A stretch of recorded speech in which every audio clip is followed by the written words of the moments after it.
Hello everyone, welcome to our YouTube channel Java programming goal. आज की video में हम डिस्कस करेंगे operators in Java and types of operator in Java. तो operator क्या होता है और उसके टाइप्स क्या हैं। जैसे उसके टाइप होते हैं arithmetic operator, unary, assignment, relational and so on. हम हर टॉपिक को कवर करेंगे उसके एग्जाम्पल के साथ, ताकि हमें अच्छे से समझ आए कि हम किस ऑपरेटर को कब, कहाँ और कैसे यूज़ करना है। तो हमारा फर्स्ट टॉपिक है operators in Java.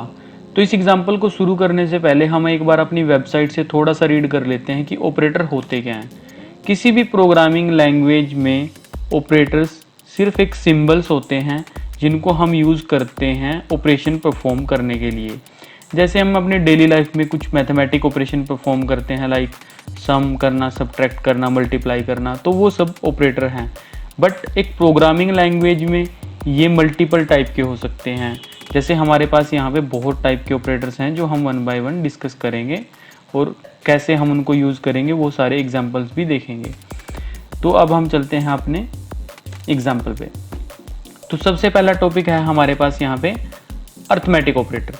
Arithmetic operator directly वो ऑपरेटर्स हैं जो आप डेली लाइफ में यूज़ करते हो मैथमेटिक्स के। जैसे सबसे पहले हमारे पास है मल्टीप्लाई, डिवाइड, मॉड्यूलो, सब एंड सब्ट्रैक्शन। मल्टीप्लाई ऑपरेटर को हम इस एक प्रोग्रामिंग लैंग्वेज में डिनोट करते हैं स्टार से, डिवाइड को स्लैश से, मॉड्यूलो को इस सिंबल से प्लस एंड माइनस। अब हर ऑपरेटर का एक एसोसिएटिविटी एंड प्रेसिडेंस होता है। इसका मतलब है कि जब आप एक एक्सप्रेशन लिखते हो तो उसमें से सबसे पहले कौन सा ऑपरेशन परफॉर्म किया जाएगा वो हम इस एग्जाम्पल के एंड में देखेंगे। तो यहाँ पे मैंने दो वेरिएबल डिक्लेयर किए हैं इंटीजर टाइप के, एक वेरिएबल डिक्लेयर किया है स्ट्रिंग टाइप का। तो इसको देखते हैं कि मल्टीप्लाई ऑपरेटर कैसे काम करता है। यहाँ पे मैंने a मल्टीप्लाई बाय b किया है एंड नेक्स्ट एग्जांपल में मैंने a को डिवाइड किया है b से एंड नेक्स्ट में मैंने उसको मॉड्यूलो किया है।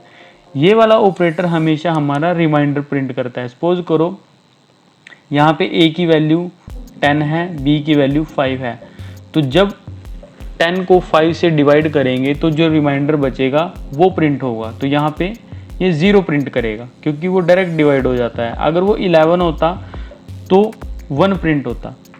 इसी तरह हमारे पास सिंपल एग्जाम्पल है प्लस का, जिसे हम सम कहते हैं। जो प्लस ऑपरेटर है इसमें एक खास बात होती है कि ये स्ट्रिंग को भी कनकैटिनेट कर देता है। तो हम इसका भी आउटपुट चेक करेंगे। तो इसको मैं एक बार रन करता हूं और देखते हैं कि इसकी आउटपुट क्या आती है। तो यहाँ पे मल्टीप्लाई में इसकी 50 है, देन डिवाइड में 2 है, मॉड्यूलो इसका 0 है, प्लस एंड इसने स्ट्रिंग को कनकैटिनेट कर दिया है एंड माइनस में 5। अब बात करते हैं जो ये दो एक्सप्रेशन हैं। तो यहाँ पे मैंने लिखा है a multiply by b divide by 2 modulo 2 plus b minus a। तो इस टाइम मैंने इस एक्सप्रेशन को बिल्कुल उसी ऑर्डर में लिखा है जिस ऑर्डर में ये एग्जीक्यूट होते हैं। मतलब कि जब कंपाइलर इसको देखता है तो वो सबसे पहले मल्टीप्लाई को परफॉर्म करेगा, वो a मल्टीप्लाई बाय b करेगा, देन जो रिजल्ट आएगा उससे डिवाइड बाय करेगा 2 को, फिर उसके बाद जो रिजल्ट आएगा वो मॉड्यूलो निकालेगा, देन वो प्लस करेगा b में, फिर माइनस करेगा a से। अगर दो ऑपरेटर की प्रेसिडेंस सेम है तो वो लेफ़्ट टू राइट भी चल सकते हैं और राइट टू लेफ़्ट भी चल सकते हैं। ये डिपेंड करेगा ऑपरेटर टू ऑपरेटर, जो हम आगे पूरे टेबल में देखेंगे। बट अरिथमेटिक में हमेशा लेफ़्ट टू राइट चलते हैं। तो सेकंड एक्सप्रेशन हम यहाँ पे देखते हैं जो डायरेक्ट मैंने लिखी है। ये सेम ही वेरिएबल की आउटपुट मैंने यहाँ पे लिखी है, बट अब मैंने ऑपरेटर्स को आगे पीछे लिख दिया है। अब इसको देखते हैं कि ये क्या रिजल्ट देता है। तो यहाँ पे भी सबसे पहले मल्टीप्लाई एग्जीक्यूट होगा, फिर डिवाइड, फिर उसके बाद माइनस, फिर ये प्लस, फिर ये प्लस एंड फिर ये प्लस। तो आंसर बिल्कुल सेम है। तो ये था अरिथमेटिक ऑपरेटर के बारे में। नेक्स्ट ऑपरेटर है यूनरी ऑपरेटर। यूनरी ऑपरेटर हम उन ऑपरेटर्स को बोलते हैं जो सिंगल ऑपरेंड पे वर्क करते हैं एंड रिजल्ट प्रोड्यूस करते हैं। तो जावा में हमारे पास यहाँ पे दो यूनरी ऑपरेटर हैं, increment operator and decrement operator. Increment operator value में एक वैल्यू ऐड करते हैं एंड देन रिजल्ट प्रोड्यूस करते हैं। डिक्रीमेंट ऑपरेटर वैल्यू से सब्ट्रैक्ट करते हैं। जैसे सपोज करो मेरे पास यहाँ पे इंट x इक्वल टू 0 है, तो जब मैं इसको लिखता हूँ इंक्रीमेंट ऑपरेटर के साथ x प्लस प्लस, तो इसका सिंपल सा मतलब है कि मैं कुछ ऐसा लिख रहा हूँ कि मैं उस x में एक वैल्यू प्लस करूँगा, फिर उसी को असाइन करूँगा। सिमिलरली इसका डिक्रीमेंट के साथ भी यही कॉम्बिनेशन बनता है, जिसमें मैं एक वैल्यू x से माइनस करूँगा और उसको असाइन करूँगा। तो अब इंक्रीमेंट और डिक्रीमेंट ऑपरेटर के भी आगे दो पार्ट हैं। इंक्रीमेंट ऑपरेटर का फर्स्ट पार्ट है पोस्ट इंक्रीमेंट। तो सबसे पहले हम पोस्ट इंक्रीमेंट को देखते हैं कि वो कैसे काम करता है। तो यहाँ पे मैंने एक वेरिएबल डिक्लेयर किया है इंट a इक्वल टू 5। तो पोस्ट इंक्रीमेंट में होता क्या है कि पहले वेरिएबल वैल्यू को असाइन करता है एंड देन वैल्यू को इंक्रीमेंट करता है। जैसे यहाँ पे मैंने इस वेरिएबल को लिखा है a प्लस प्लस, तो यहाँ पे वैल्यू 5 थी, इसका मतलब है कि मैं a में एक वैल्यू प्लस कर रहा हूँ। तो जब मैं इसको प्रिंट करूँगा ये मुझे 5 ही प्रिंट करेगा। रीज़न सिंपल है कि वो पोस्ट इंक्रीमेंट है, पहले वो प्रिंट स्टेटमेंट को अपनी वैल्यू असाइन करेगा और फिर इंक्रीमेंट करेगा। तो जब कंपाइलर इसे रन करेगा तो उस टाइम इसे a की वैल्यू मिलेगी 5, फिर वो इंक्रीमेंट करेगा 1 में एंड उसकी वैल्यू हो जाएगी बैक एंड पे 6। तो अब हम देखते हैं कि प्री इंक्रीमेंट क्या होता है। प्री इंक्रीमेंट में पहले वैल्यू को इंक्रीमेंट किया जाता है फिर असाइन किया जाता है। तो यहाँ पे कुछ ऐसा है कि मैंने इसको प्री इंक्रीमेंट को लिखा है। तो जब ये कंपाइलर इसे रन करेगा तो ये पहले वैल्यू में इंक्रीमेंट करेगा। तो लास्ट टाइम हमारी वैल्यू थी 6 बैक एंड पे, तो अब जब हम इसमें एक वैल्यू और ऐड करेंगे वो हो जाएगी 7। तो 7 वैल्यू इंक्रीमेंट होके a में असाइन होगी और वो फिर मिलेगी प्रिंट स्टेटमेंट को। तो इसीलिए मेरे पास यहाँ पे 7 प्रिंट हुआ और उसकी बैक एंड पे वैल्यू भी 7 ही है। अब बात करते हैं पोस्ट डिक्रीमेंट की। जैसे पोस्ट इंक्रीमेंट होता है वैसे ही पोस्ट डिक्रीमेंट होता है। तो जब अब हमारे पास यहाँ पे वैल्यू थी 7, तो मैं इसको डिक्रीमेंट करता हूँ, मतलब मैं a equal to a minus 1 लिख रहा हूँ। तो पहले वैल्यू असाइन की जाएगी फिर डिक्रीमेंट होगा। तो यहाँ पे हमारी वैल्यू थी 7, जब वो उसको डिक्रीमेंट ऑपरेटर रन करेगा तो सबसे पहले वह वैल्यू को असाइन करेगा और उसको प्रिंट कर देगा 7, बैक एंड पे वैल्यू हो जाएगी 6। उसके बाद हम करते हैं प्री डिक्रीमेंट। प्री डिक्रीमेंट में भी सेम होता है कि पहले हम वैल्यू को डिक्रीमेंट करते हैं फिर हम वैल्यू को असाइन करते हैं, जैसे हम प्री इंक्रीमेंट में करते थे। तो जब हम इस 6 वैल्यू को डिक्रीमेंट करेंगे तो वो रह जाएगी 5 और वो 5 वैल्यू यहाँ पे प्रिंट हो रही है। तो इसी तरह हमारे पास कुछ और एग्जांपल भी हैं। जैसे हमने यहाँ पे लिखा है plus decrement operator a plus a increment operator plus. तो ये प्लस तो हमारा सिर्फ स्ट्रिंग को कनकैटिनेट करने के लिए यूज़ किया गया है। हम इसको कुछ ऐसे लिख सकते हैं ताकि ये इजीली रीडेबल रहे, और इसका रिजल्ट कुछ ये आया है। नेक्स्ट ऑपरेटर है असाइनमेंट ऑपरेटर। असाइनमेंट ऑपरेटर इतना ज़्यादा कॉमन है कि आप इसको हर प्रोग्राम में यूज़ करते हो। अगर मैं कहूँ तो इसके बिना प्रोग्राम पॉसिबल ही नहीं है। असाइनमेंट ऑपरेटर का मतलब है जब हम ये इक्वल टू साइन यूज़ करते हैं, जब हम राइट हैंड साइड वाले वैल्यू या किसी वेरिएबल को असाइन करना चाहते हैं लेफ्ट हैंड साइड वाले वेरिएबल में, तब हम इस ऑपरेटर का यूज़ करते हैं। तो हम इसमें शॉर्ट हैंड ऑपरेटर भी देखेंगे एंड राइट हैंड साइड में जो भी वैल्यू है वो मस्ट बी कांस्टेंट हो या फिर वो डिक्लेयर हो रखी हो यूज़ करने से पहले। तो जैसे यहाँ पे इंट नंबर 8 नंबर 5 ये सब मैं वेरिएबल डिक्लेयर करता हूँ, तो मैं इक्वल टू का यूज़ करता हूँ ताकि ये 8 वैल्यू इस नंबर में असाइन हो जाए। ये 5 वैल्यू इसमें असाइन हो जाए। जैसे यहाँ पे मैंने किया स्ट्रिंग वेबसाइट javagoal.com, तो ये स्ट्रिंग वैल्यू इस वेरिएबल में असाइन होगी इस असाइनमेंट ऑपरेटर की हेल्प से। तो सेम जब मैं किसी एक्सप्रेशन को इवैल्यूएट करना चाहता हूँ, 8 + 2 इसका रिजल्ट आएगा 10, देन वो रिजल्ट इवैल्यूएट होकर 10 जाएगा सम में। अब हम देखते हैं शॉर्ट हैंड ऑपरेटर को। शॉर्ट हैंड ऑपरेटर क्या होते हैं कि जिसमें हम कुछ जो लिखने का तरीका है वो चेंज करते हैं, ऑपरेशन सेम रहता है। सपोज करो कि मेरे पास एक एक्सप्रेशन है सम = सम + 5, तो मैं इसको प्रिंट कर रहा हूँ, बट मैं इसको शॉर्ट हैंड ऑपरेटर की हेल्प से कुछ ऐसे भी लिख सकता हूँ। जब मैं += लिखता हूँ तो कंपाइलर खुद ही देख लेता है कि यहाँ पे ये लिखना चाहता है सम = सम + 5। ऐसे ही माइनस के लिए हम माइनस यहाँ पे लिख सकते हैं, सब्ट्रैक्शन। ऐसे ही हम मल्टीप्लाई के लिए मल्टीप्लाई लिख सकते हैं। तो ये शॉर्ट हैंड ऑपरेटर्स होते हैं। इस पूरे एग्जाम्पल की आउटपुट आप यहाँ पे देख सकते हो जो प्रिंट हो रखी है।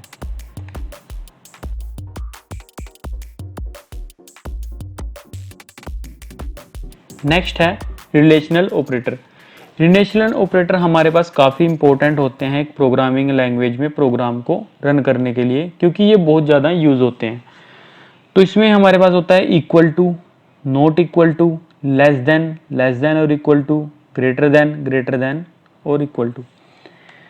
ये ऑपरेटर्स हमेशा वैल्यू रिटर्न करते हैं ट्रू और फॉल्स की फॉर्म में। जब भी हम किसी का कंपैरिजन करना चाहते हैं किसी वैल्यूज़ का, तब हम रिलेशनल ऑपरेटर यूज़ करते हैं।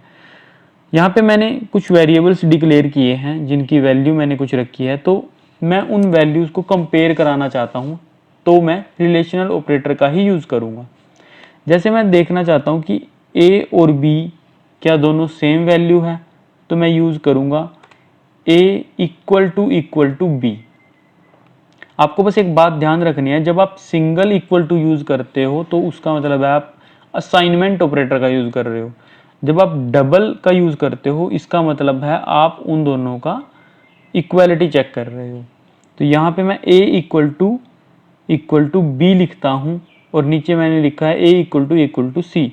तो a और b की वैल्यू सेम है, तो इसका आंसर मुझे मिलेगा ट्रू। बट a की वैल्यू 1 है, c की वैल्यू 3 है, तो उसका आंसर मुझे मिलेगा फॉल्स। नेक्स्ट है हमारे पास a is not equal to b and a is not equal to c। तो ये एग्जाम्पल है हमारे पास नेक्स्ट ऑपरेटर का जिसका नाम है नॉट इक्वल टू। जब हम ये चेक कराना चाहते हैं कि क्या ये दोनों वैल्यू सिमिलर तो नहीं है, उस टाइम हम इसका यूज़ करते हैं। जैसे मैंने यहाँ पे कहा कि क्या a और b इक्वल नहीं है, तो इसने मुझे रिटर्न किया फॉल्स, क्योंकि वो इक्वल हैं। इसका मतलब है ये स्टेटमेंट मैं जो लिख रहा हूँ ये फॉल्स है। जब मैं लिखता हूँ क्या a और c इक्वल नहीं है, तो वो मुझे देता है ट्रू कि यस वो नहीं है। एंड नेक्स्ट एग्जांपल है लेस देन। जब हम किसी वैल्यू को कंपेयर कराना चाहते हैं कि कौन सी वैल्यू लेस है कौन सी ग्रेटर है, तब हम इस ऑपरेटर का यूज करते हैं। तो इसका सिंपल सा फंडा है कि जिस ऑपरेटर को हम बड़ा सोचते देखना चाहते हैं, हम उसकी तरफ इसका ट्रायंगल वाली साइड ओपन रखेंगे, क्योंकि ये साइड हमारी थोड़ी वाइड है, तो इसलिए हम b को एक तरह से चेक कर रहे हैं कि क्या b a से बड़ा है। इसी तरह यहाँ पे क्या c a से बड़ा है, तो इसका रिजल्ट हमें मिलेगा ये फॉल्स ट्रू। a और b की वैल्यू 1 थी, तो इसलिए वो फॉल्स आया। बट c की वैल्यू 3 है और a की वैल्यू 1 है, तो यस c a से बड़ा है। या फिर ये कह सकते हो कि a c से लेस है। नेक्स्ट है हमारे पास लेस देन और इक्वल टू। तो यहाँ पे भी सेम है जैसे हमने ऊपर इस ऑपरेटर में देखा था, बस यहाँ पे फर्क आता है कि अगर वो वैल्यू उसके इक्वल भी होती है तब भी वो ट्रू दे देता है। जैसे मैंने कहा कि क्या a b से छोटा है या फिर उसके इक्वल है, तो उसने मुझे ट्रू दिया है। तो सिमिलर मैंने यहाँ कहा है कि क्या ए सी से छोटा है, ये उसके इक्वल है। यस, ए की वैल्यू 1 थी, सी की वैल्यू 3 थी, तो वो उससे छोटा है, तो इसलिए इसने ट्रू दिया। नेक्स्ट है ग्रेटर देन। ग्रेटर देन भी बिल्कुल सिमिलर है, बस इसका फ़र्क वही आता है कि अब इसका डायरेक्शन चेंज हो चुकी है। अब मैं ग्रेटर देन चेक करना चाह रहा हूँ तो मैंने इसकी साइड को इधर रखा है, बाकी वर्किंग बिल्कुल सेम है। तो ये था रिलेशनल ऑपरेटर के बारे में। नेक्स्ट ऑपरेटर हमारे पास है लॉजिकल ऑपरेटर। लॉजिकल ऑपरेटर में हमारे पास 3 ऑपरेटर होते हैं, एंड, और, नॉट। तो हम देखते हैं कि ये कैसे काम करता है। यहाँ पे कुछ मैंने वेरिएबल्स डिक्लेयर किए हैं। तो हम सबसे पहले देखते हैं कि लॉजिकल एंड कैसे काम करता है। तो यहाँ पे मैंने लिखा है a लेस देन 1 एंड यहाँ पे मैंने लिखा है b लेस देन 2।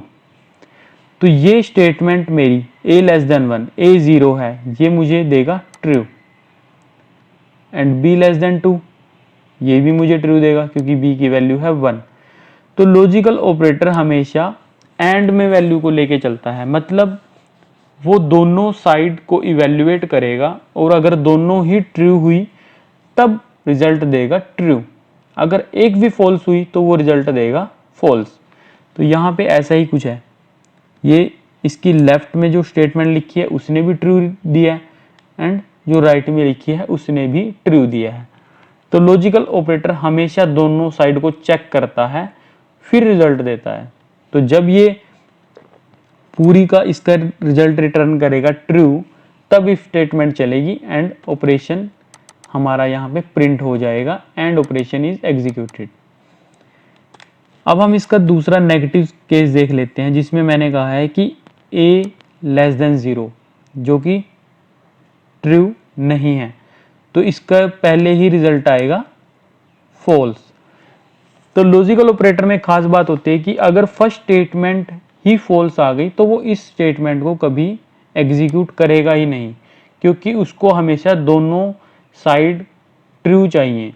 तो जब हम इसको रन करेंगे तो ये हमें देगा फॉल्स। तो जैसे ये फॉल्स देगा तो ये डायरेक्ट इसको स्किप कर देगा और इस वाली स्टेटमेंट को इवेल्युएट करेगा ही नहीं, तो ये वाला हमारे पास कभी प्रिंट नहीं होगा। अब हम देखते हैं लॉजिकल और कैसे काम करता है। लॉजिकल ऑपरेटर में हम हमेशा एटलीस्ट 1 कंडीशन को एक्सपेक्ट करते हैं कि वो ट्रू हुई तो वो एक्शन परफॉर्म कर देगा। जैसे यहाँ पे a लेस देन 0 है और b लेस देन 2 है, तो हमारे पास a लेस देन 0 एक्चुअल में नहीं है क्योंकि a की वैल्यू 0 है, तो वो हमें रिटर्न करेगा फॉल्स। तो जब ये फॉल्स रिटर्न करेगा तो ये जंप करेगा नेक्स्ट पे, ये देखेगा क्या b लेस देन है 2 से, एंड यस b की वैल्यू थी 1 तो वो लेस देन है 2 से, तो इसलिए ये वाली स्टेटमेंट को एग्जीक्यूट कर देगा। अब सपोज करो कि अगर कुछ ऐसा होता, हम इसको एक बार कॉपी कर लेते हैं,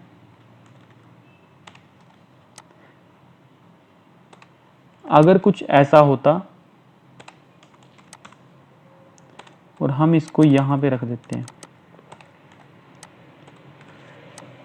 अगर ये कहता है कि अगर a लेस देन है 1 से तो ये इफ कंडीशन को रन करेगा, जो कि बिल्कुल सही है क्योंकि जब और हमेशा एक स्टेटमेंट को ट्रू चाहता है, तो अगर उसे वो स्टार्टिंग में मिल जाती है तो वो सेकंड पे कभी भी नहीं जाएगा।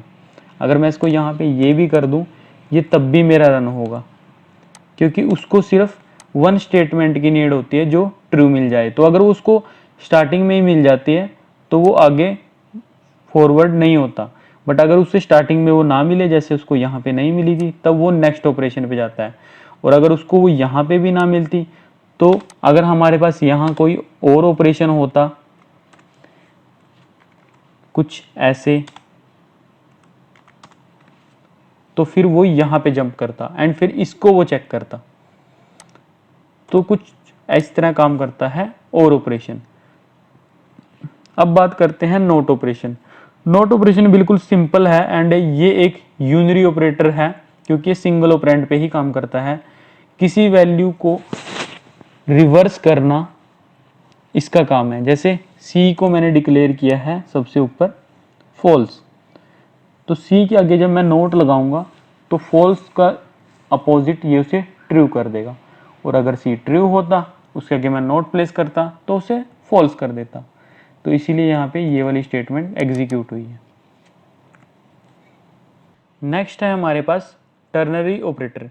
टर्नरी ऑपरेटर इफ एल्स की तरह ही होता है, जो हम किसी नेक्स्ट वीडियो में कवर करेंगे। तो टर्नरी ऑपरेटर हम तब यूज़ करते हैं जब हमें किसी सिचुएशन बेस पे अपनी एक्सप्रेशन को एग्जीक्यूट कराना होता है। जैसे हमारे पास यहाँ पे int a equal to 5, b equal to true, b equal to 2 and result 0 है, और टर्नरी ऑपरेटर का सिंबल होता है क्वेश्चन मार्क एंड कोलन। तो यहाँ पे मैं लिखता हूँ कि क्या a b से बड़ा है, अगर है तो मुझे वैल्यू चाहिए a से, और अगर नहीं है तो b से। तो ये कुछ इस तरह से काम करता है कि सबसे पहले ये हमारा होता है जो स्टेटमेंट हमें चेक करानी है, मतलब यहाँ पे हमारा आएगा ट्रू या फॉल्स। क्वेश्चन मार्क के बाद अगर ये ट्रू होता है तो वो क्वेश्चन मार्क के बाद वाली एक्सप्रेशन को रिजल्ट में असाइन करेगा, और अगर वो फॉल्स हुआ तो वो कोलन के बाद वाली स्टेटमेंट को रिजल्ट में असाइन करेगा। तो जब हम किसी नंबर को फाइंड करना चाहते हैं कि ये बड़ा है या छोटा है, तब भी हम इसका यूज़ करते हैं। जैसे मैं अगेन इसमें लिखता हूँ कि क्या b a से बड़ा है, जो कि नहीं है, तब उस टाइम ये इसका कंट्रोल डायरेक्ट जंप करेगा कोलन के बाद, तो ये यहाँ पे आएगा। तो ये एग्जाम्पल है टर्नरी ऑपरेटर का। Instance of operator. Instance of operator का हम यूज़ करते हैं जब हम अपने ऑब्जेक्ट को चेक कराना चाहते हैं कि क्या ये इंस्टांस है हमारी इस क्लास का। ऑब्जेक्ट और इंस्टांस का सेम ही मीनिंग होता है।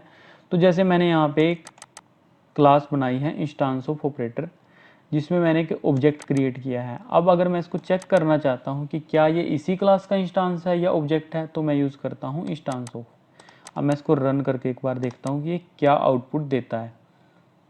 यहाँ पे मैंने एक स्ट्रिंग नेम हेलो क्रिएट किया है, तो मैं नेम का चेक करता हूँ इंस्टांस ऑफ स्ट्रिंग, तो वो भी मुझे ट्रू देता है।